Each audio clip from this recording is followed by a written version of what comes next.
A racist store owner humiliates a black woman, only to regret it when she returns with unexpected power.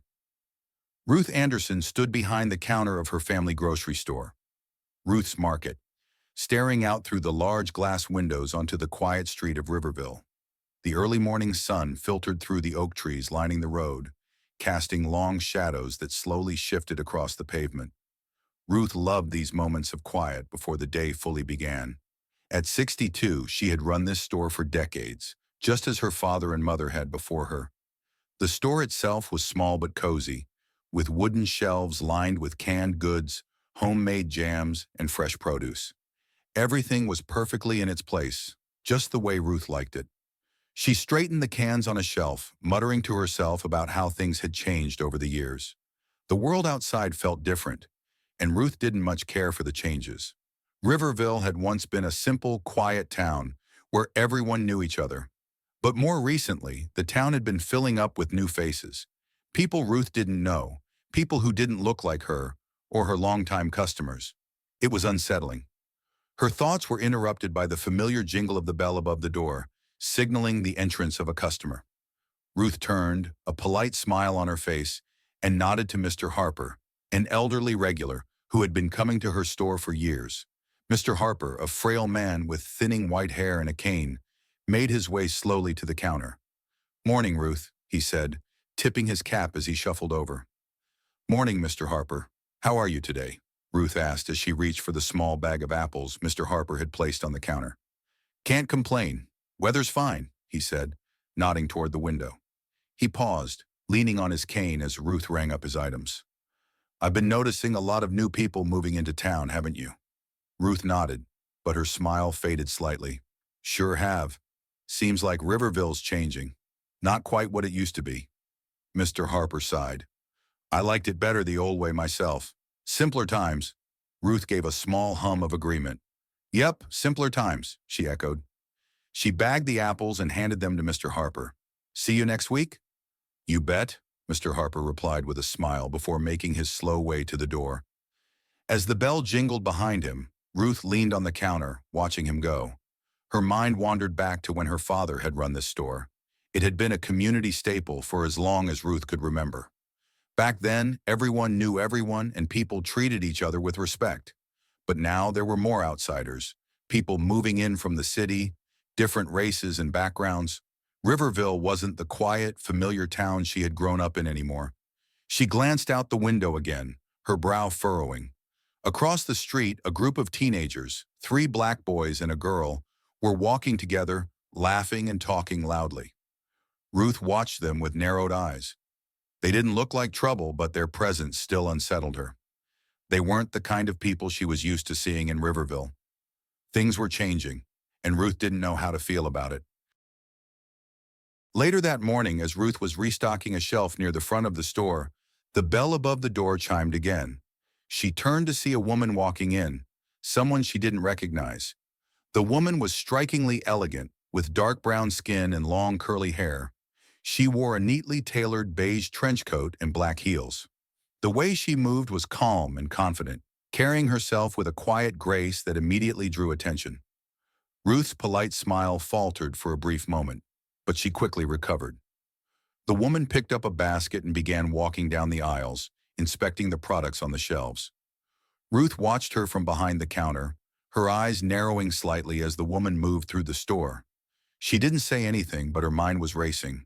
This was one of the new faces in town, no doubt. Ruth felt a slight prickle of unease as she followed the woman's movements. The woman moved carefully, picking up a few items and examining them before placing them in her basket. She didn't seem to notice Ruth's gaze, or if she did, she didn't let on.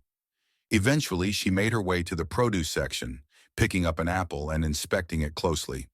Ruth found herself tightening her grip on the counter, unsure of why this woman's presence bothered her so much. She wasn't doing anything wrong, just shopping. But something about her made Ruth feel uncomfortable. After a few more minutes of browsing, the woman walked to the counter and placed her items down. Ruth, who had been standing stiffly behind the register, started scanning the items without saying a word. The air between them was thick with tension, though neither of them had exchanged more than a polite greeting. As Ruth bagged the items, she was less careful than usual, tossing the groceries into the bags with little regard for the fragile produce. "That'll be $22.50, Ruth said, her voice clipped. The woman handed over a crisp $20 bill without hesitation, her expression calm, but her eyes watchful. She waited as Ruth made change, the coins clinking loudly as they were dropped onto the counter. For a brief moment, their eyes met, Ruth's cold blue gaze and the woman's sharp, assessing brown eyes. And then the woman quietly collected her bags and left the store without another word. Ruth stood frozen for a moment, watching the woman leave. She felt unsettled but couldn't quite pinpoint why.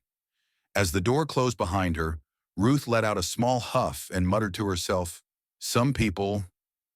One of her regulars, an older woman named Betty, walked up to the counter just as the woman left. Betty had been shopping in the back of the store, but had caught part of the interaction. "Who was that?" Betty asked, her voice low and conspiratorial. Ruth shook her head.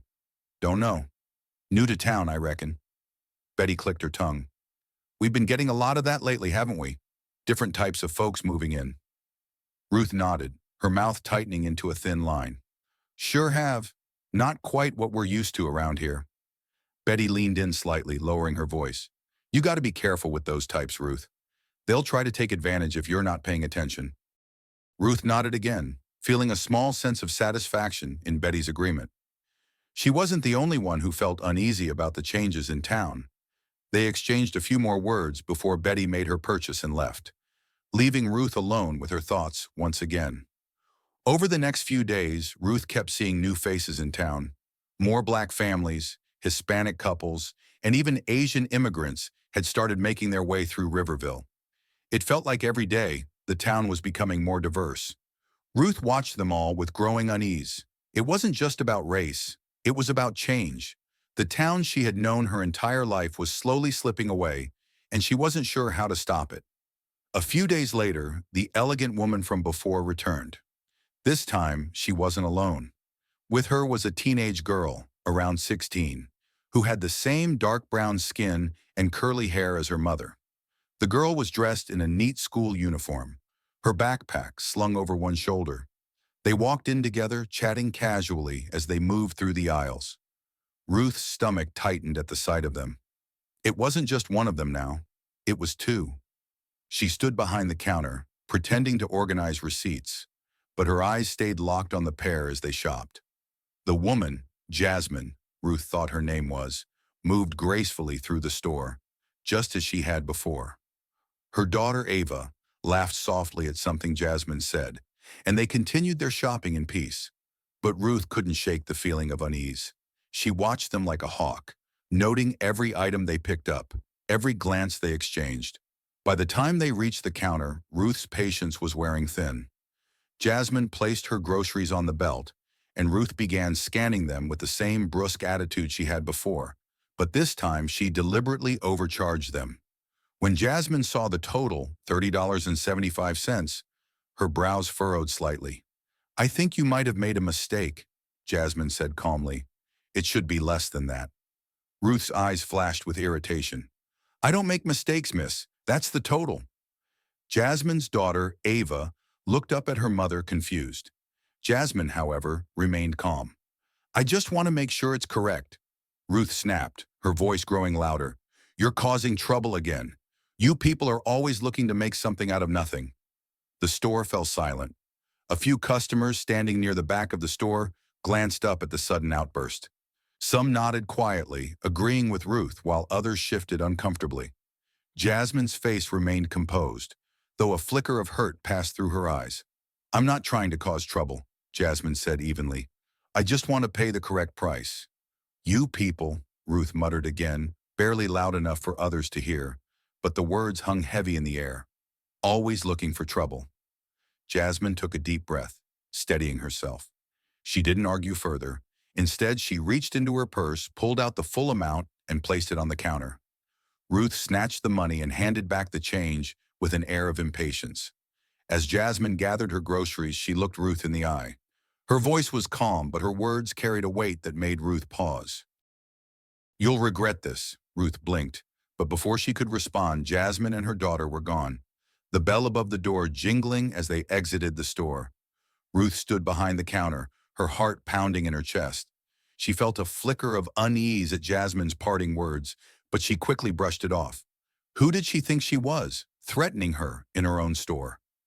As the days went by, Ruth tried to push the incident with Jasmine out of her mind.